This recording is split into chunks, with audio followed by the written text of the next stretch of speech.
Imagine a kingdom where the sun hasn't risen in generations, where people live their entire lives beneath endless twilight. But deep beneath the towering walls of the kingdom Valyra, a boy is about to discover a secret that could change everything. This is The Kingdom That Forgot the Sun, Book 1, Chapter 1, The Boy Beneath the Towers. For 300 years, the kingdom of Valyra had known only the bruise-colored light of a perpetual twilight. High above, the sky was a velvet expanse of deep violets and indigo, where stars were drowned by the relentless hum of the crystal spires. Aren leaned against the cold stone of the royal stables, his breath a faint ghost in the chilled air. He was 16, a boy of soot and hay, but his eyes were always fixed on the heavens, searching for a spark that the history books claimed had once been gold. "Daydreaming again, boy?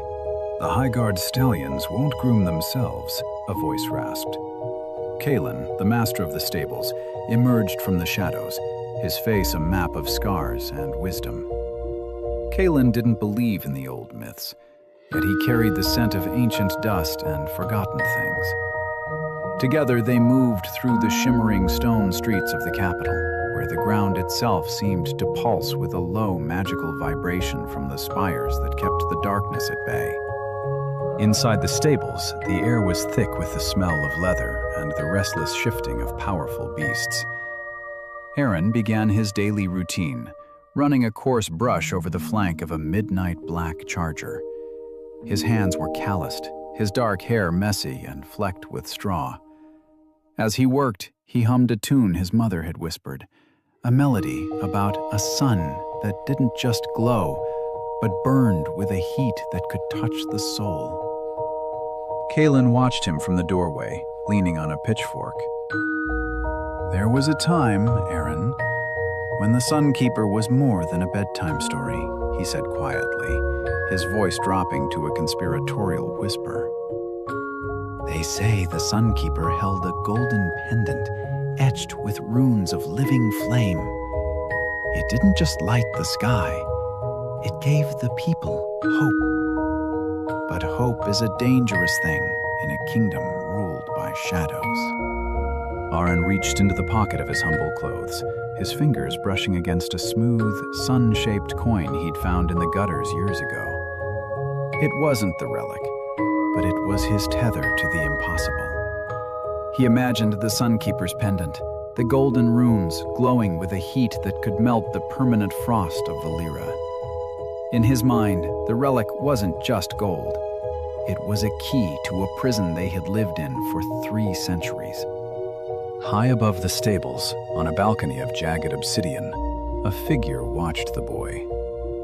Malachor, a high-ranking minister of the Twilight Court, stood draped in silks the color of dried blood. His presence was a cold weight in the air, a shadow within the shadows. He didn't care for the horses or the boys who tended them, but he cared very much for the whispers of sun and relics that refused to die out in the lower city. The routine of the day continued, carrying heavy buckets of water, mucking out stalls, and dodging the silver-armored guards who patrolled the shimmering streets. The city was a marvel of engineering and magic, but to Aren, it felt like a gilded cage.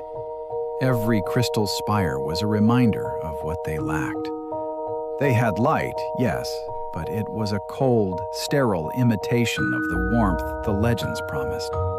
As the shift ended, Kalen pulled Aren aside, handing him a small, leather-bound satchel. "Take the long way home tonight, boy," Kalen warned, his eyes darting toward the obsidian palace. "The shadows are longer than usual. There are those who think the twilight isn't dark enough, and they'll extinguish any spark they find." Kalen's hand gripped Aren's shoulder with a strength born of fear. Aren climbed the crumbling stone stairs of an old watchtower at the edge of the city. From here, the kingdom of Valyra looked like a sea of purple glass, beautiful and dead. He looked toward the horizon, where the deep indigo met the absolute black of the outer wastes. For the first time, he noticed a flicker, a tiny rhythmic pulse of amber light that didn't belong to the crystals or the stars. The wind whipped his dark hair across his face as the realization hit him like a physical blow. The legends spoke of the sun setting, but they never said it vanished forever. The amber pulse on the horizon wasn't a star.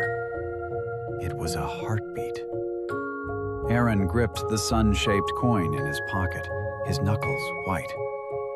The history of Valyra was a lie, and the truth was waiting out there in the dark, screaming to be seen.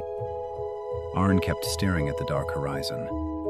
For a moment, he thought he imagined it, but there it was again. Far beyond the hills, where the ruins slept beneath the twilight sky, a faint golden glow flickered. Not crystal light, not moonlight. Something warmer. Something alive. Aren's breath caught, because for the first time in 300 years, Valyra might not be completely dark. Thank you for watching Chapter 1 of The Kingdom That Forgot the Sun.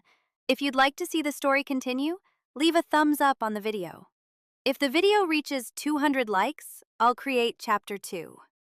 I'm completely new to making YouTube videos and editing, so this project is a learning journey for me. I'm excited to see where it goes, and your support really means a lot. Until the next chapter, stay curious. Oh, and don't forget to subscribe to the channel and turn on the notification bell so that you don't miss my next video. Peace!